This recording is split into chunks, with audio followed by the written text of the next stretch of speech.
ములుగు జిల్లా కలెక్టరేట్ కార్యాలయంలో తెలంగాణ రాష్ట్ర ఆవిర్భావ దినోత్సవ వేడుకలు ఘనంగా జరిగాయి. ఈ వేడుకలకు రాష్ట్ర పంచాయతీరాజ్, గ్రామీణాభివృద్ధి, శ్రీ శిశు సంక్షేమ శాఖ మంత్రి సీతక్క ముఖ్య అతిథిగా హాజరయ్యారు. కలెక్టరేట్ ప్రాంగణంలో జాతీయ జెండాను ఆవిష్కరించిన మంత్రి సీతక్క జిల్లా ప్రజలకు తెలంగాణ దశాబ్ది ఉత్సవాలకు శుభాకాంక్షలు తెలిపారు.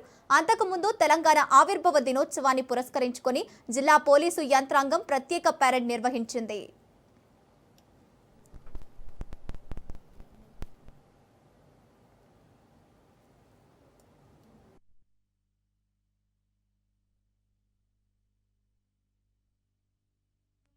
ప్రజాపాలన ప్రగతి ప్రణాళిక కార్యక్రమం మార్చి 6 నుంచి జూన్ 12 వరకు రాష్ట్ర ప్రభుత్వం అత్యంత ప్రతిష్టాత్మకంగా నిర్వహిస్తుంది. పాలనా వ్యవస్థను ప్రజలకు చేరువ చేయాలనేటువంటి దృఢ సంకల్పంతో వివిధ శాఖల సమన్వయంతో గ్రామ స్థాయి నుంచి రాష్ట్ర స్థాయి వరకు అన్ని సమస్యలను పరిష్కరించడమే ఈ కార్యాచరణ ముఖ్య ఉద్దేశంతో ముందుకు సాగుతుంది.